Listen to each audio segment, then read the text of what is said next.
영상을 끝까지 보셔야 내용을 놓치지 않습니다.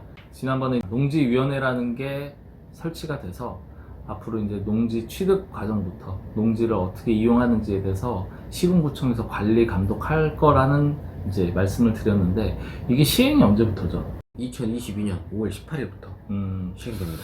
일단 이 영상을 보는 시점에 따라서 차이는 있으시겠지만, 그 전에 준비를 해야 되는 분들은 점검을 하셔가지고 활용을 하셔야 될 것 같아요. 그렇죠. 굳이 위원회 생긴 다음에 뭐 심의 받는 것보다는 없을 때 하는 게 낫겠죠. 지난 영상에서 말씀드린 거 간단하게 정리를 하면, 농지위원회라는 데서 농지증 발급 업무를 심사하게 되는데, 그 심사하는 내용 중에 농지를 취득한 사람의 직업, 영농 경력이라든지 영농할 수 있는 거리에 인접하는지, 네. 이런 부분들을 실질적으로 판단을 해서 농지 취득이 가능한지 안 한지를 주겠다.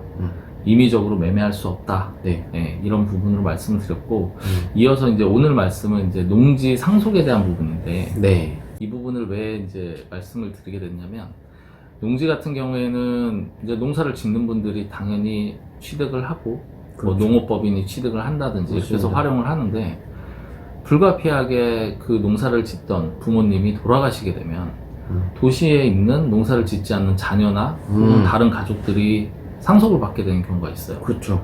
그러면 이거는 농사 짓지 못하는데 농지를 취득하는 불가피한 경우죠. 그렇죠. 예, 받아야죠. 근데 민법은 어쨌든 상속은 하고 있으니까. 이런 농지 상속을 불가피하게 받았음에도 불구하고 그 불가피함을 계속해서 인정해 주는 건 아니죠. 그렇죠. 예, 농지로 빨리 활용을 한다든지 뭐 아니면 일정 기간 내에 매매해야 된다든지 이런 내용들이 있는데, 네. 오늘 그 부분을 좀 소개를 해 주시죠. 네네. 아, 이 영상 들으시면 황당해 하실 분들이 많은데, 이게 거의 토지를 뺏는다고 생각할 수 있기 때문에 네. 너무 위험한 주제인가? 아예 예전에 보니까 어떤 댓글이 법이 이제 신설돼가지고 네. 활용이 될 거다라는 안이 나왔을 때 정부를 엄청 비판하더라고요. 네. 흥분하셔가지고. 네, 그래서 이거 위험한 주제인데 이제 조심히 좀 찍어보겠습니다. 네네. 근데 어쨌든 저도 이거에는 좀 반대하는 입장이긴 한데, 본인의 입장은 필요치 않아요. 법이 이미 개정이 됐기 때문에. 저는 항상 반대의 입장, 저는 항상 농민의 편입니다. 네? 근데 이제 이게 중요한 게 뭐냐면, 상속으로는 농지인 소유는 무조건 하게 돼 있어요. 그렇죠. 그러니까 상속은 무조건 진행은 되는데, 그 다음에 문제가 되냐면 농지를 소유할 수 있는 상한을 두고 있어요. 네. 농업인이 농지를 받으면 상한은 없습니다. 근데 농업인이 아닌 상속인이 농지를 받았다 그러면 10,000제곱미터 이상은 소유하지 못하게 돼 있어요. 예를 들면 약 한 3,000평 정도 되는데, 네. 그 이상은 팔아야 돼요. 바로 1년 이내에. 1년 이내에 팔아야 굉장히 된다. 황당하죠. 아빠한테 받았어. 음. 근데 난 농업인이 아니야. 그럼 1년 이내에 이 농지는 남한테 팔아야 됩니다. 그건 좀 억울할 수 있겠어요. 그죠. 만약에 이제 형제들이 있어요. 그러면 형제들 중에 한 명이 농사를 지어. 그러면 그 사람한테 농지는 몰아주고, 다른 건 이렇게 분배를 하면 되잖아요. 근데 셋 다 농사를 안 지어. 그러면 셋 다 10,000평 이상, 아니 10,000제곱미터 이상은 가질 수 없어요. 그게 각각인가요? 각각이죠. 그럼 인별이니까. 그럼 자식이 많으면 그래도 그렇죠. 저- 많으면 나누는 질 텐데, 어쨌든 부모님이 힘들게 농사 지어서 주셨지만 10,000제곱미터 이상은 소유하지 못하고 상속 후 1년 내에 처분을 해야 됩니다. 10,000제곱미터를 초과하는 부분에 대해서는 1년 이내에 팔아야 된다. 그렇죠. 그리고 이제 이게 농업인이라고 해서 만약에 받았어요.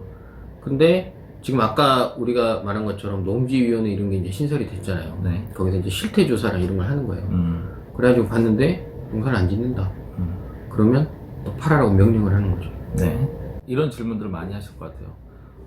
그러면은 만약 20,000제곱미터를 받아서 난 어차피 뭐 서울에서 직장 생활을 해야 되고 농사 짓 수 있는 상황은 아니고 농사를 져야 된다고 하니까 뭐 다른 사람한테 임대를 주거나 소작을 맡기거나 해가지고 농사를 지면 되겠네요? 이 질문을 할 것 같아요. 그게 안 된다는 거죠. 본인이 직접 져야 된다? 그렇죠. 본인이 지어야 되고, 아니면 소작이나 뭐 이런 걸 맡기려면 이제 법에 규정되어 있는 뭐 농지은행에 맡긴다던가 네. 이런 그 규정되어 있는 형태로 소작을 주는 건 괜찮아요. 네. 근데 또 그 기간이 지나면 어쨌든 또 본인이 짓던가 또 맡기던가 해야 되거든요. 이게 좀 애매한 게 또 한 번 맡기면 거의 5년 단위 이런 식으로 맡기기 때문에 그것도 사실 제한이 많고 그래서 개인이 소유하는 걸로는 정말 이제 좀 힘들다고 봐야죠. 그래도 제가 느낄 때는 방법은 있어 보여요. 방금 얘기하신 농지은행이라든지 어떤 위탁을 통해 가지고 농사를 치면 된다고 하니까 뭐 그런 걸 활용하는 것도 방법이 될 것 같기는 해요. 근데 이제 저희가 하는 거는 컨설팅이잖아요. 네, 이제 부모님들도 많이 찾아오시고 그렇죠. 자제분들도 많이 오시는데 저희가 볼 때는 부모님 단계에서 이 문제를 좀 해결해 놓고 가는 게 좋지 않을까. 그렇죠. 자제분들이 그냥 직장 생활하다 갑자기 이 문제 닥치면 이게 문제가 커져요. 그렇죠. 쉽지 않죠. 근데 이제 부모님 단계에서 이걸 어떤 식으로 내가 이 재산에 대한 거를 유지해 줄 수 있을까 이런 고민이 되신다면 상담을 받으셔야 되고, 또 하나는 저희가 지금까지 계속 강조하고 진행해왔던 컨설팅 중에 농업법인이라는 제도가 또 있잖아요. 네. 그러니까 그런 제도를 활용해서 이게 농지의 형태로 증여를 하는 것이 아니라 농업법인을 물려주는 형태로 또 진행이 된다면 또 다른 방법들은 있을 수 있죠. 그래서 농업법인이 분명 대안이 된다라고 저희가 이제 검토한 결과 방법은 있겠다라고 생각은 했는데 뭐 그 네. 부분에 대해서는 더 얘기 안 하실 거죠? 왜요? 해야 되나요? 아니 궁금해 하시니까 농업법인 하면은 뭐가 혜택을 줘서 지금 얘기한 농지 상속에 대한 부분을 해결할 수 있나? 라는 궁금증이 있으실 것 같아요.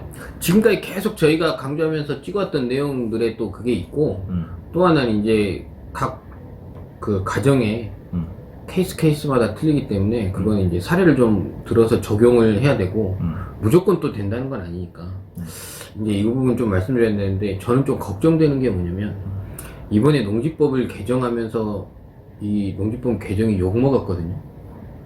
욕한 사람도 있지만 오히려 LH 사태 때문에 개정이 됐어야 됐다라고 하는 분들도 있어요. 그러니까 그 부분에서 욕을 먹었다는 거예요. 추진을 했던 건 뭐냐면 만제곱미터 이하도 소유하지 못하게 하려고. 더 강하게. 그렇죠. 더 강하게. 아예 농사를 짓지 않으면 상속을 받아도 바로 팔 수 있는데, 지금은 만제곱미터 이하는 가질 수 있는 어쨌든 숨통이 튀겨져 있는 거잖아요. 네. 그러니까 이것까지 사실 개정하려고 했다가 반대 때문에 개정은 안 된 거예요. 근데 지금까지 저희의 흐름상 보면 그마저도 건드릴 확률이 있지 않나. 그러니까 빨리빨리 좀 대처하시는 건 중요한 것 같아요. 상속이라는 부분은 뭐 언제 이루어질지라는 건 뭐 예측하기는 좀 어렵죠. 뭐 그렇죠. 부모님들이 다들 건강하게 오래 사시겠지만 그런 불가피한 상황이 됐을 때 준비가 안 돼 있다 그러면 어쩔 수 없이 팔아야 되는. 그렇죠. 네, 뭐 땅 가격에 대해서 뭐 시세 차익이 있냐 없냐는 둘째 문제고, 이거는 대대손손 뭐 가문으로 이어져던 부분을 팔아야 되는 불가피한. 그쵸. 이게 죽 써서 개 주는 거지. 표현이 좀 그런가?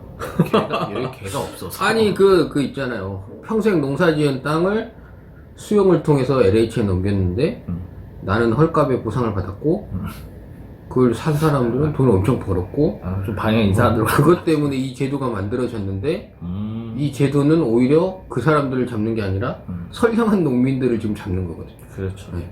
그러니까 이게 완전히 악순환이에요, 보면. 일단 점점 이제 정치 색깔을 띠려는 것 같아서 죄송합니다. 제가 이제 정리를 하는데, 일단은 대안이 필요하신 분들, 맞습니다. 특히 이제 농지 상속이 고민이 되는 분들, 이제 부모님은 이제 연세가 좀 있으시고, 그다음에 자녀는 관련해서 농업에 종사를 하던 종사를 하지 않기 때문에 또 고민이 되는 분들, 네. 이런 분들 같은 경우에는 문의를 남겨주시면 답은 저희가 찾겠습니다. 네. 요거잖아, 맞죠?